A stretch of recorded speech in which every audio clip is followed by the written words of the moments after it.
like to go away for a short while, but you're worried about your house being empty or who's going to feed your dog or your cat, well, you might consider getting a house sitter.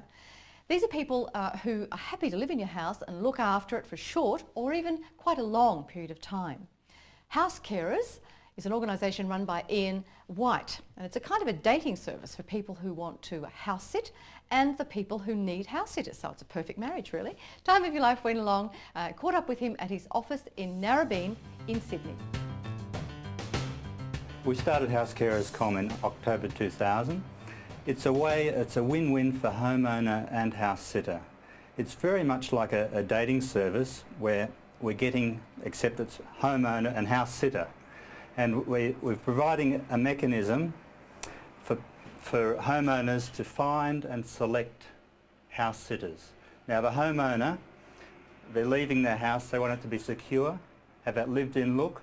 There may be pets involved. Yeah, I've been house sitting for around about a year now, and I've covered pretty much every area of the city. I work in the city, so it doesn't really worry me where I go, and I've probably done about 10 house sits now in different places. Most of the people that I've house sat for, they've wanted someone to look after their place while they've gone away. It's often through winter. They're usually older people, and most of the time they've got pets that they want looked after while they're gone. They want someone to clear their mail out of the mailbox, just make their garden look like somebody's still living there, and make the place look lived in really, just for security reasons. Once the homeowners and the house sitters have exchanged emails a bit and built up a trust, they can then arrange to meet. Now they can either meet in a restaurant or they could meet in the house sitter's home, even if the homeowner wants to see how they look after their place, or in the homeowner's place. If they meet with the homeowner, the homeowner can observe how they're reacting to pets, if they've got pets,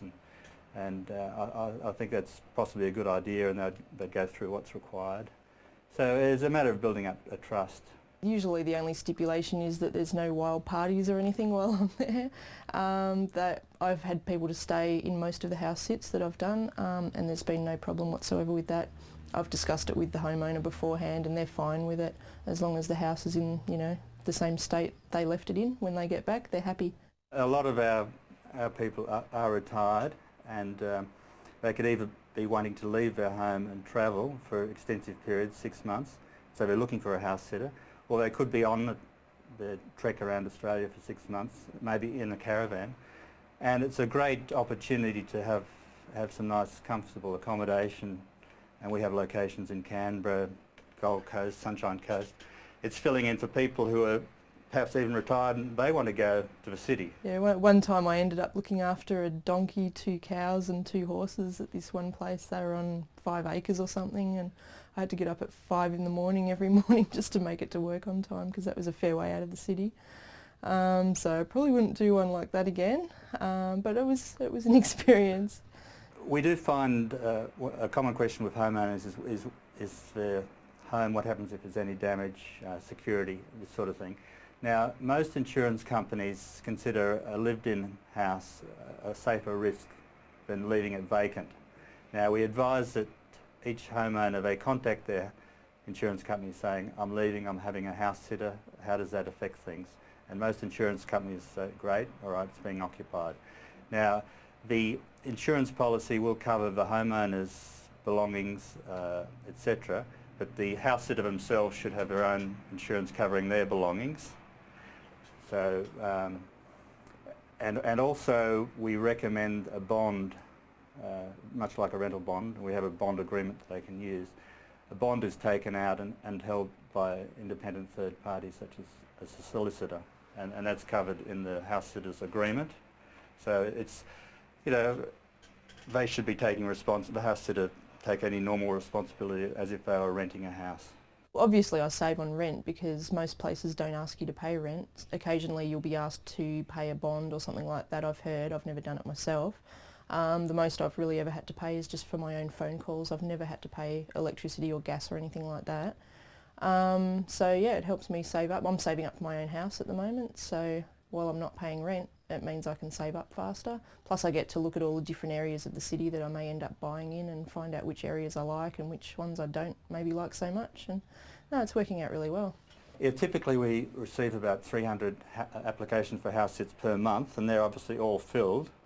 Now, say you're registered in Melbourne, you're likely to get an application each day, one per day, saying there's a house sit available and you're free to apply for it. And then once they apply, it depends on the duration and the situation, because some are looking for long term and some are short term. So the fact that the homeowners put their requirement up there, they don't have to go ringing people and finding they don't want it. They'll get those people who are interested in that duration, that location and that situation. Well, the houses vary from, say, a small flat, which I've done, up until quite a large split level property that I've done quite a few times now, and they've got a tennis court and swimming pool and all that sort of thing, so it's very enjoyable to go up there. I do that every few months actually. That's a regular one that I've done a number of times now. Yeah, well, we have a guide to house sitting on our website, and it goes through all the selection procedures. Anyone can access that, and we have the steps in making the selection, and we have a house sitting agreement that the homeowner and the house sitter can download, and it goes through all the things like who pays for utilities, what's required, feeding of pets, medication, all this sort of thing is set out so they know exactly what's required of them. So the homeowner and the house sitter can both sign this agreement, and we also recommend a bond. We have a bond form. We don't actually, they can then lodge that either with a solicitor or a real estate agent, but it's very important that it's put in writing so everyone knows what's required. What a great service. And you know, Ian runs that on an international basis from just one office in Narrabeen. So if you'd like to register either as a sitter or a house owner, you can either check out the website www.housecarers.com, or you can give him a call, and the details there are on the screen. Certainly it's a very practical idea, and I've actually done it, and it worked very well, I must say. We'll be right back to look at scooters.